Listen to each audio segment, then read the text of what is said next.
We need to talk about this ban. Again.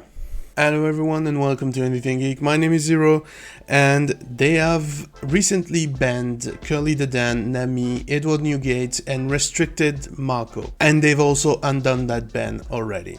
Well, not exactly. Let me explain. So, they banned recently 3 cards and restricted 1. Those are the aforementioned Nami, Newgate, Curly the Dan, and restricted Marco. And that was to kind of mitigate their use and have a more diverse leader pool played in tournament. Now, I've already briefly touched upon this in a previous video, and I don't think this ban is gonna do anything good anyway, although I totally understand why they did it. And they also know that with OPO5, the metagame is gonna shift anyway. Those cards, while still gonna be played, will see less play than what we see right now in the game. And so they have added on the website and on their social that this ban will be lifted on December 8, 2023 due to change in the metagame with the release of OPO5. This will be applied to the limitation of Marco and the ban from Nami, Newgate, the leader, and Curly the Dan. The previous restriction and ban that were applied to the Newgate character are not to be lifted. The previous Marco is not to be lifted as well, and this of course extends to Radical Beam and Moby Dick that was banned on release, and Kabaji as well. Those will stay banned. The only thing that is affected is the recent ban that banned Curly the Dan, Newgate, Nami, and restricted the OPO3 Marco. Those are the only cards that are gonna be affected by the unban, quote unquote, that is gonna take place on December 8th. Now, of course, these cards were very powerful, very played, and very meta. I get it. We saw them in tournaments, like every top tournament that you can imagine. It was, they were there, basically. But one of the key factors when this ban was announced with pretty much any content creator here on YouTube, any video that I saw, they all were surprised by this ban because we got this ban on the global version, but they never got it on the Asian version of the game. I mean, Moby Dick, Kabaji, Newgate, and Radbeam, they are effective for both versions.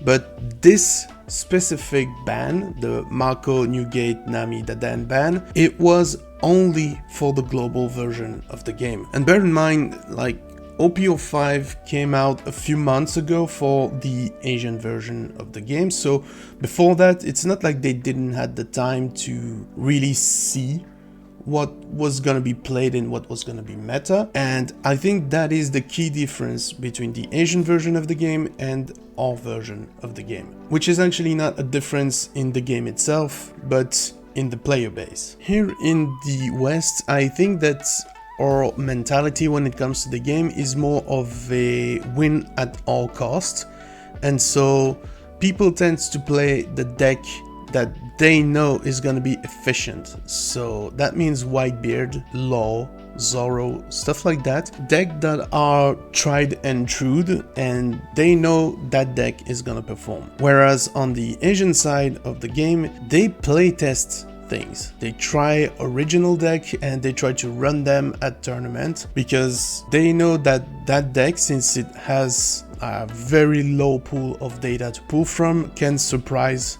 some players that didn't expect some tech. And of course with OPO5 we know that there are better decks that are gonna come to the game, but we never know for sure that those decks are not gonna be outclassed by previous cards. I mean, we based ourselves on the previous Japanese meta for the game, yet we still got 3 cards banned from the game in global. We even got a leader straight up banned because we kept playing it and we didn't like properly moved on to new things that they were putting out for the game. And so I strongly think that this is a shift in mentality from the player base that is needed to correct these things. Because banning those cards, I don't think it's the solution. And so, like I said, I'm not entirely okay with those bans because I know that in the long run they're not gonna do anything good for us. What we should do as players is, when we see such bans coming to the game, is maybe try something different. I mean, when you see a top tournament that is basically all the same decks, maybe you should start to ask yourself, what other leaders can I play to change the game? Japan didn't have any issue with that. The only cards that are still hardly banned is Moby Dick and Kabaji because they break the game, literally. And I mean, for myself, like, you know, for OPO4 I wanted to build a VV deck, and OPO3 I wanted to build a Katakuri deck. I'm not like specifically following the trend on which leader is top meta and the best one to use and the deck that is like all over the top, because I mean, for OPO4 I could go and just play Rebecca because I know that's one of the top deck that destroyed the Asian meta. Queen also is kind of a toxic leader and style of play. I mean, this is not to fire at any Queen player, please don't take this personally. And we know that Doflamingo, the green purple that is in OPO4, is also very strong. But when you see those leaders coming into the game and yet they still play Whitebeard and using these straw hats to boost that deck up by playing Nami and comboing with other stuff, then yeah, you need to ask yourself, should I ban this leader or not? So I totally get that they did it. I'm just saying it's a good sign for us players to try and change our mindset about the game. Not to mention that this is also the reason why we need a rotation in the game. We cannot constantly get back to OPO1 and play the same cards over and over again. So Bandai needs to figure out which kind of rotation they're gonna implement going forward. This will help cycle the cards and get us to play more diversely in the metagame. As all cards tend to rotate out of the game, new cards will be added with more interesting mechanics, and I think this is the perfect time for them to start looking at this issue in depth. TLDR, play what's fun. Don't care about the meta, don't look at the stats, don't play Whitebeard because it's the best.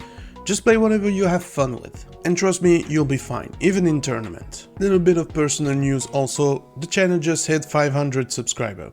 Thank you very much to everybody who subscribed to the channel, and let's keep growing that number. Thank you very much to everyone. But anyway guys, thank you very much for watching, and if you're still here, that means the video was at the very least entertaining to you, so please leave a like, and also make sure to subscribe to the channel and hit the notification bell to never miss anything geek. Bye guys.